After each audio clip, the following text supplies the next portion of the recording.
Our first presenter for the day of some academic works is Glen Robbins from, Prism, but more independent, I think, to define him. And he's going to look at some of the national economic policy frameworks of cities. Thanks, Glen. Thanks, and thank you for hosting this event. It's always great to talk to different audiences who are interested in this city question in different ways. So Ivan and I were at a WITS conference last week, looking at sort of urban change and dynamics across the continent, and sort of presented a similar bit of work there in a stream of research that's been looking at how the economic features of cities across the continent have been evolving. So this work has some quantitative elements, but in this bit of what I'm presenting is really reporting on more qualitative dimensions of this discussion. So no regressions. There might be a regression of one sort or another, but I'll leave that to your judgment. So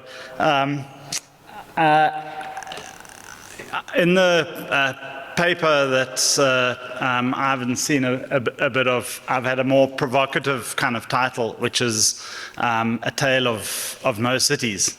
And then it looks at cities in South Africa's post-apartheid economic policy frameworks.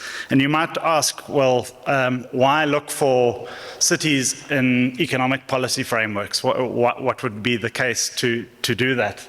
And let's see if I can. There we go. Well, I'm sort of giving three kind of motivations, which I'm going to skip over a bit, but just for purposes of time. The first is that, there's some empirical observations to think about the critical role of cities in the economic context. And one of those would be obviously looking at the demographic shifts that people have discussed, and also at the growing concentrations of both economic kind of processes in cities, but also our social challenges in this country, and thinking about the high concentrations, for example, of unemployment in our cities as one dimension of why we should look at this. The other is that I'm also motivated by thinking about the kind of theoretical, kind of conceptual foundations of trying to understand economic processes. And, I think this is something that we could really look at ourselves more closely at in South Africa, and think to what degree we kind of embed thinking about space in our disciplines of, those three circles that Ivan spoke about. And I think it's showing great progress that there's more and more work across those bubbles, thinking about the economic features of our cities. But core to a lot of that work is obviously thinking about dynamics of agglomeration, and how important they can be in how economic activity kind of generates itself across space. And there's also obviously not just Alfred Marshall thinking about the Industrial Revolution in the UK, but also thinking more in contemporary terms about the importance of kind of proximity to economic processes, and some of the work that's been done in that regard. And, whoops, what have I done now? Okay, the third element is looking in the kind of policy domains. And what we've seen is a recognition of the importance of urbanization, particularly to the developing world, and a kind of a rediscovery of cities and their economic role and their importance for sort of developmental purposes. And we've also seen things like the new urban agenda emerge, which Ivan mentioned, and others that have kind of encouraged governments at all levels to try and be much more ambitious about their sort of urban programs, their urban agendas to help drive national development outcomes in one way or another. But we've also seen queries and questions, particularly on the African continent, about this kind of suboptimal, some people might call it, performance of cities in their ability to create these kind of generative dynamics that have helped raise people out of poverty in many contexts and helped generate much stronger, more robust, more innovative economies. So we live in a context where the kind of capability of cities to play this generative role is really, a matter of debate and question across the continent. So those are the sort of three of the motivations that had me look at national policy. And traditionally, one might want to then look at, well, let me just skip that, but I can come back to it if anyone's got questions. One might look at the context in South Africa and say, well, in fact, we've got a context which has really empowered, particularly our cities, given them particular powers and functions, far more decentralized authorities than we had previously. And we also have an environment where our cities spend a huge amount of money. Even if you compare just the 8 cities to the consolidated national budget, which includes interest payments, you can see quite a significant amount of spending happens in our cities, and a portion of that obviously comes in terms of national transfers across to the little green bit at the end there.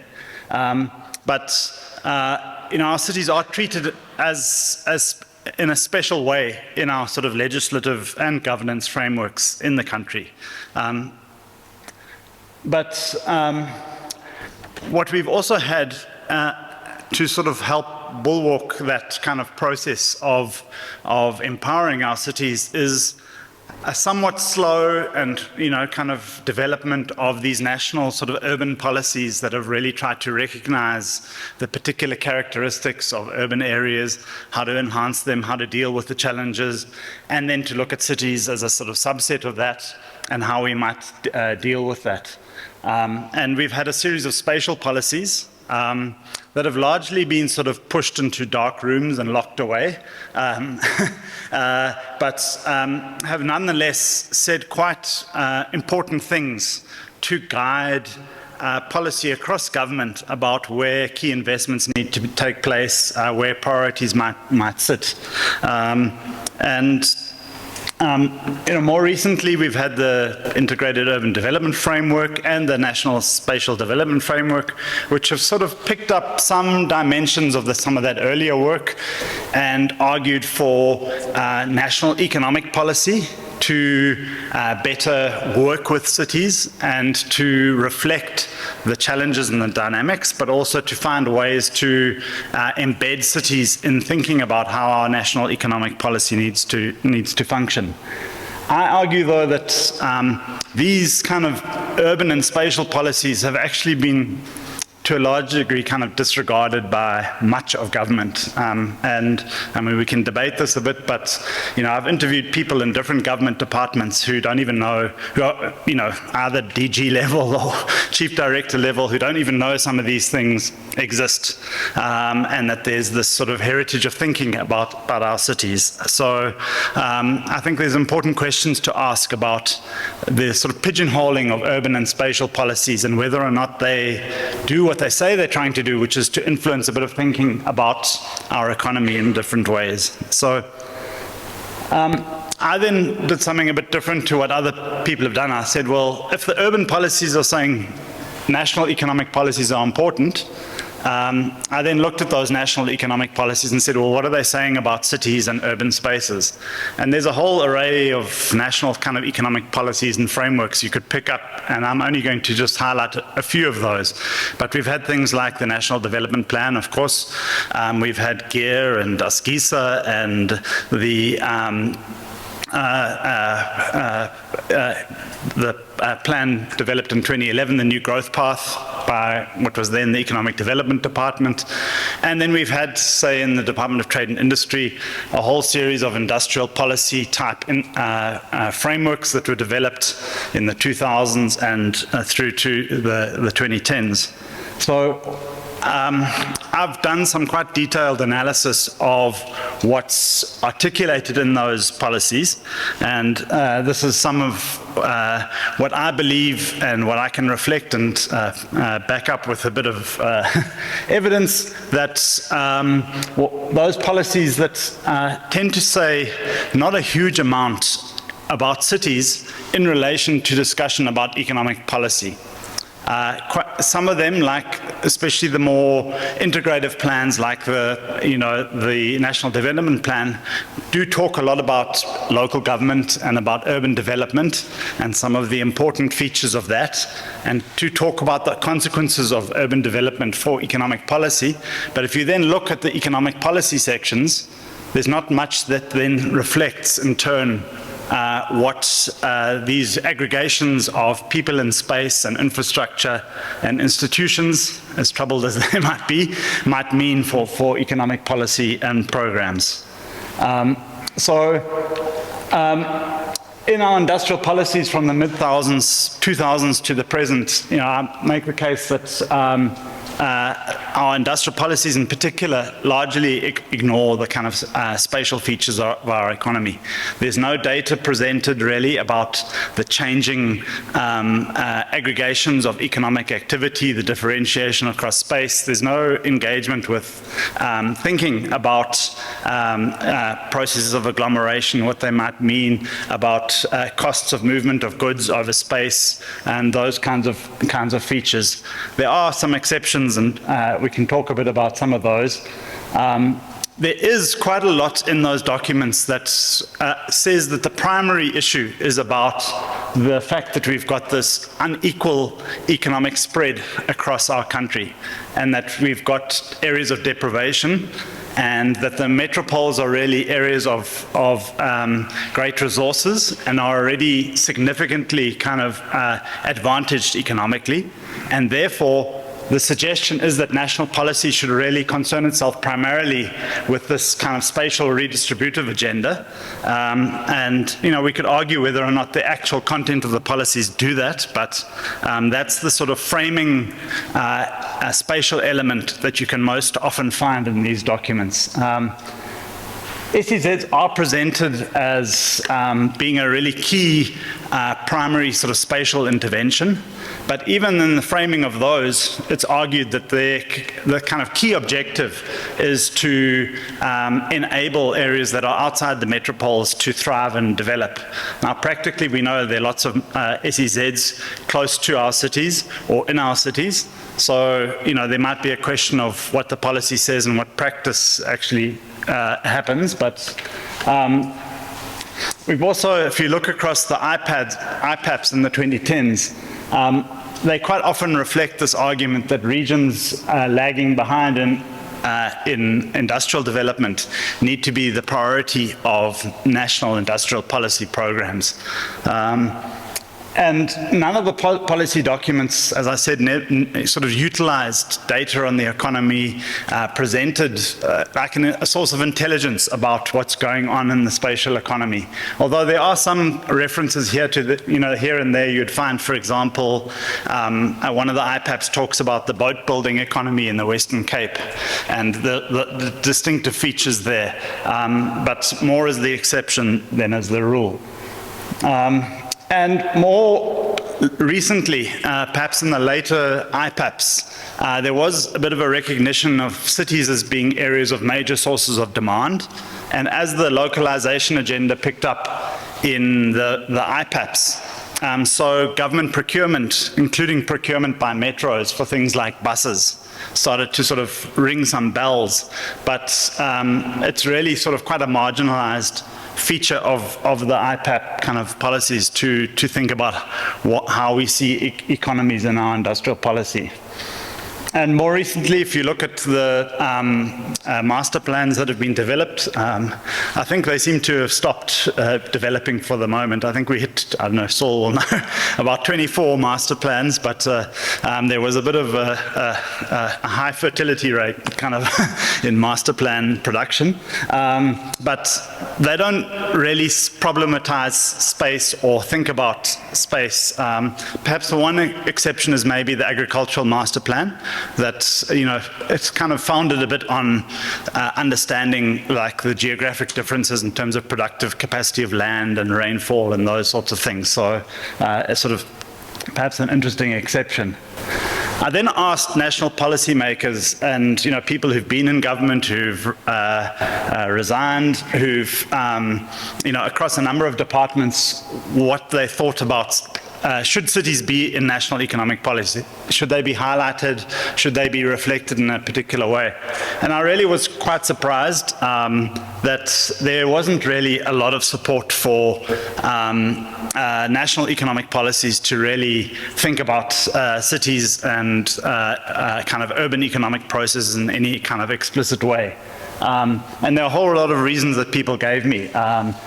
People said, well, we've still got this apartheid spatial legacy, and it's the sort of dominant feature of what we think about, and therefore, you know, that needs to drive our thinking. Others argued that we need these highly centralized, sort of national state-driven agendas, otherwise we're going to get kind of the emergence of like highly competitive regions that take a different path to what the sort of national agenda might be. A number of other reasons people articulated things like, well, you know, we don't think that there's any sort of conceptual foundation to thinking about building an understanding of the economy as it might feature across different geographies and what that might mean, which reflects a bit our own training and ability to kind of build knowledge and kind of intellectual capacity around different ideas of thinking about space. I also, just to sort of almost conclude, asked a lot of city officials about, and I focused primarily on 4 of the metros, about their experience of dealing with national economic policy. So, you know, how did they engage? How did they raise issues? What was the responsiveness? To what degree was there proactive kind of engagement from the national? I mean, the response was also that people found it incredibly difficult to engage with national kind of economic policy choices and processes. It was like there was a sort of an absence of a kind of a governance route to raise these questions, to talk about these things. I think people also complained, and we heard a bit about our lovely mayors earlier, you know, that there's a huge degree of caution in our sort of political space at the city level to raise city issues into the national agenda. And people were worried, you know, mayors would say, well, I can't go and, you know, raise this issue with the Minister of Finance, or I don't want to talk to the DTI because I'll get nailed by the NEC for, you know, breaking this kind of Chinese wall between local government and national government and those sorts of issues. And then city actors really felt that across about a decade that have very uneven experiences of interacting with the DTI. You know, at times there were moments of kind of quite deep collaboration around programs and projects, but it was as if that there wasn't a sort of a generative kind of policy agenda to help support that all the way through.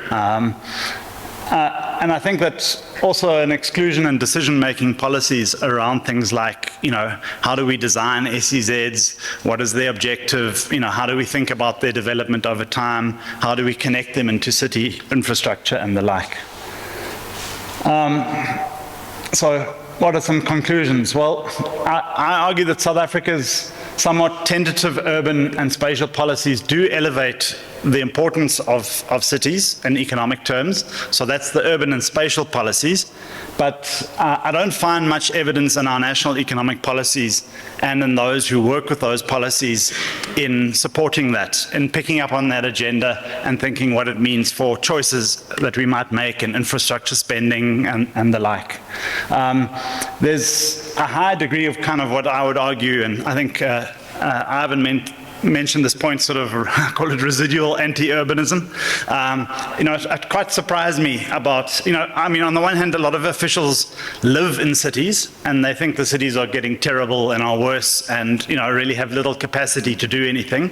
And that drives a bit of this sort of anti-urbanist sentiment. But on the other hand, just sort of intellectually, people didn't really make a strong case for economic growth being closely connected to the performance and life of our cities. And often very weak articulation by city actors themselves. And I'm not just thinking, I interviewed like heads of chambers of commerce and those sorts of things about this agenda. Not a kind of clear sense of who do we talk to, how do we bring this agenda forward, do we talk to provinces, what role do they play? A real kind of lot of confusion about that. And since we near Lanseria, I thought I'd be a bit cheeky and put up that picture of the President announcing a big water treatment facility right here to help enable the Lanseria smart city development. Haven't seen it, but maybe it's out there in the veld somewhere. This leaves me with some kind of concluding questions, but to think about what kinds of cities will be imagined to be central to South Africa's future over time. I've analyzed the State of the Nation addresses by the presidents, and it's quite chaotic if you want to think of messages that are being developed around urban development, around cities. Some of our previous presidents didn't mention cities at all for 6 or 7 years in State of the Nation addresses, so sort of interesting context at the time where our cities have been growing. What role will our cities play in contributing to national economic outcomes, and what role will those national economic policies play in the development of economically successful cities and city economies? Thank you.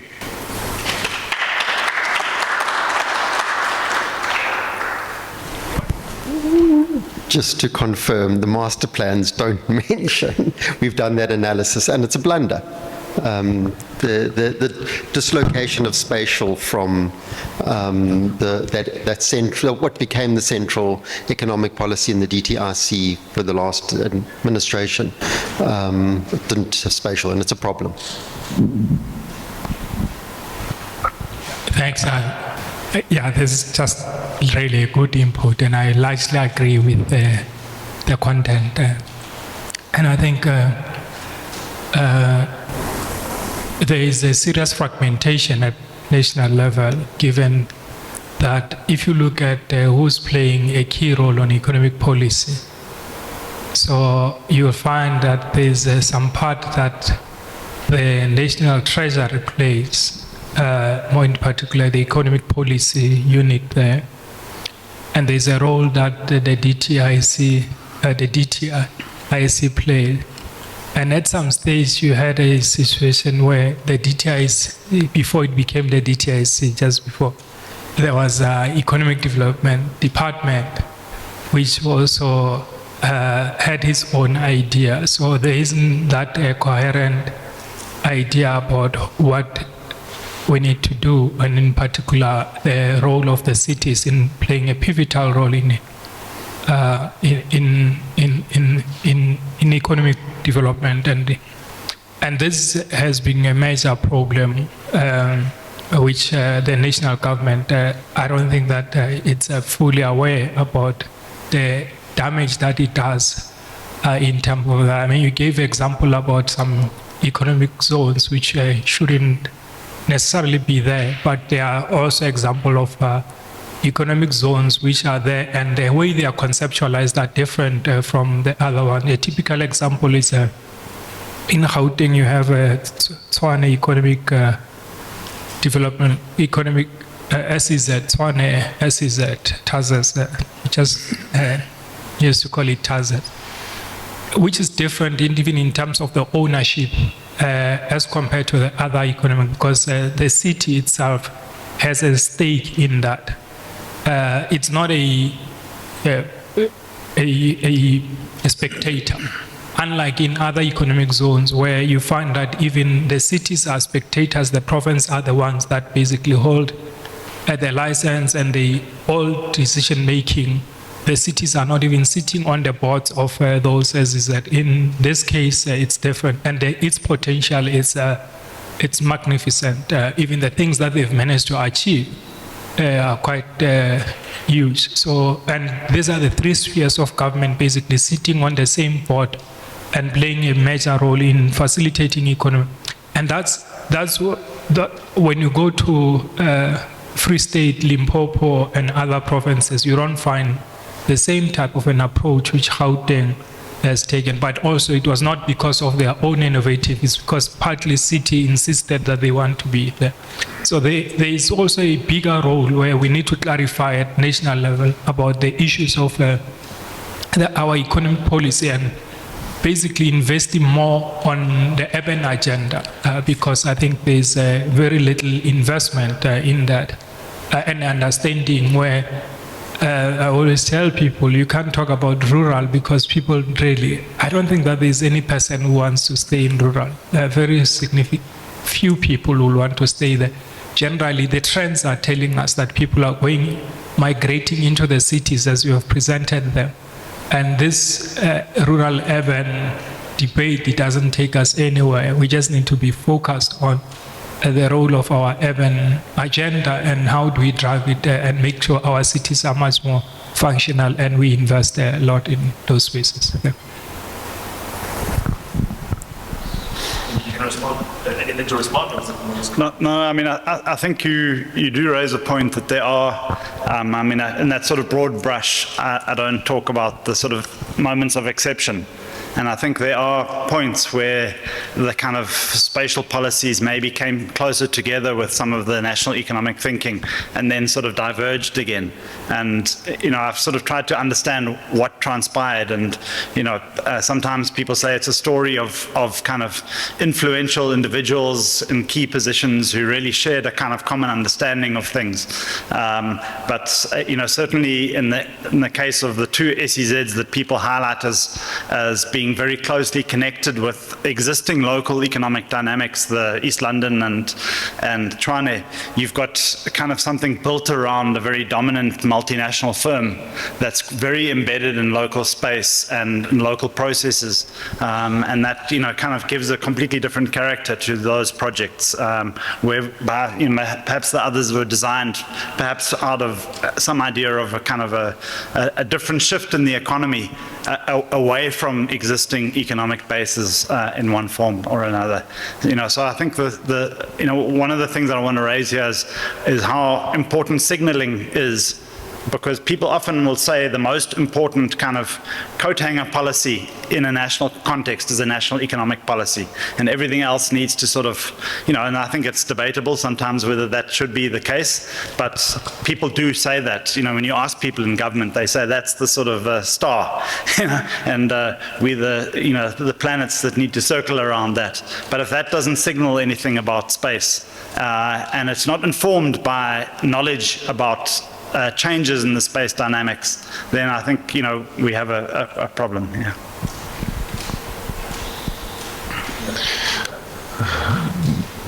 Glen, thank you.